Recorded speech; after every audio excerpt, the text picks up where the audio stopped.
यहाँ पे आप ध्यान से देखें, लाजर की कब्र पर क्या रखा हुआ था? पत्थर। सुनिए मेरी बात को ध्यान से सुनिए। लाजर की कब्र पर क्या रखा था? पत्थर। और यीशु वहां पे गया और कहा माता से कि पत्थर को क्या करो, हटाओ। तब उसने क्या कहती, माता क्या कहती है, ओ प्रभु उसे मरे तो 4 दिन हो गया, उसमें तो आप दुर्गंध आती है। प्रभु ने बीते समय में जो उससे कहा था उस वचन को याद दिलाया। मैंने तुझसे नहीं कहा कि जो मुझ पर विश्वास करे वो फिर से झूठेगा। प्रभु ने वहां पे कहा, उसका 40 पद को यदि ध्यान दे तो वहां मिलेगा, यदि तू विश्वास करेगी तो परमेश्वर की महिमा को देखेगी। और फिर आगे लिखा, प्रभु ने क्या किया, उसने क्या कहा, हे पिता मैं तेरा धन्यवाद करता हूं कि तूने मेरी सुन ली। आमीन। वहां पर एक भेद है, वहां पर एक रहस्य है। यीशु जब वहां पे गया तो लाजर को जीवित होने के लिए प्रार्थना नहीं कर रहा है। अगर गौर करें बाइबल में देखो, वहां पे गौर करो, वहां पे लिखा यीशु क्या कहता है, हे पिता मैं तेरा धन्यवाद करता हूं कि तूने मेरी सुन ली। इसका मतलब है कि यीशु की प्रार्थना पहले से सुन ली गई थे। आमीन। बस उसको वहां पे जाने की जरूरत थी। वहां पे लाजर को जिंदा होने के लिए प्रार्थना नहीं करता है, उसके शब्द में सामर्थ है। आपको यकीन करना है। वहां पे अन्य लोगों के लिए ये प्रकाशन है।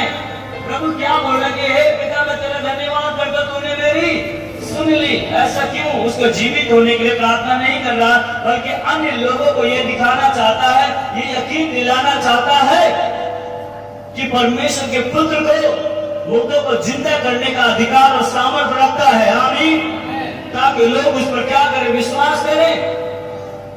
जो परमेश्वर का पुत्र है वो उद्धार करता है।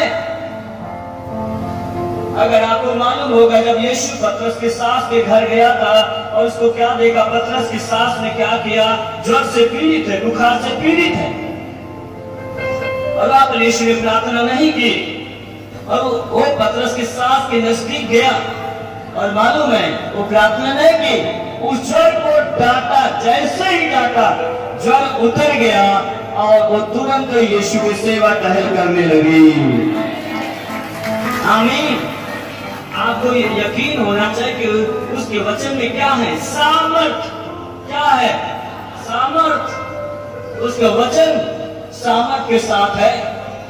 उसके वचन को आप सुन रहे हो, उसके वचन को आप पढ़ रहे हो, तो आपको यह भी यकीन होना चाहिए उसका वचन के साथ साथ सामर्थ्य भी है। उसका वचन लुभावना नहीं है, उसका वचन सामर्थ्य के साथ है।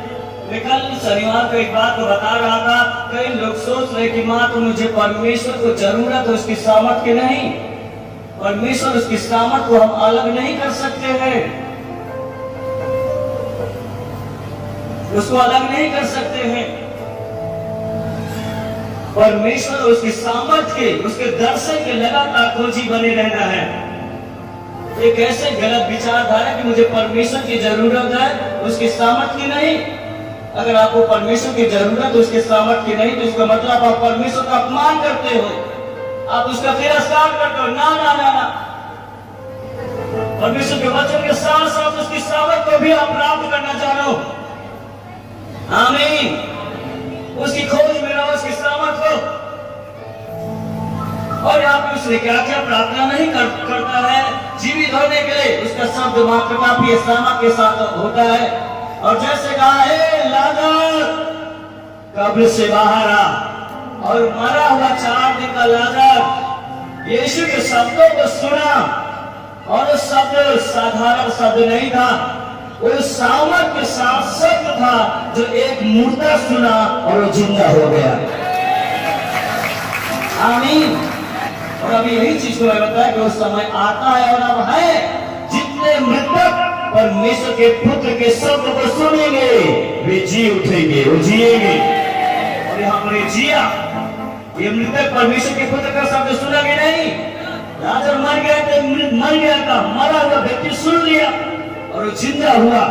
उसका वचन अभी मैं बताऊं, क्या उसमें कोई शक नहीं है, कोई संदेह नहीं है, वो जो बोलता है वैसा हो जाता है। आमीन।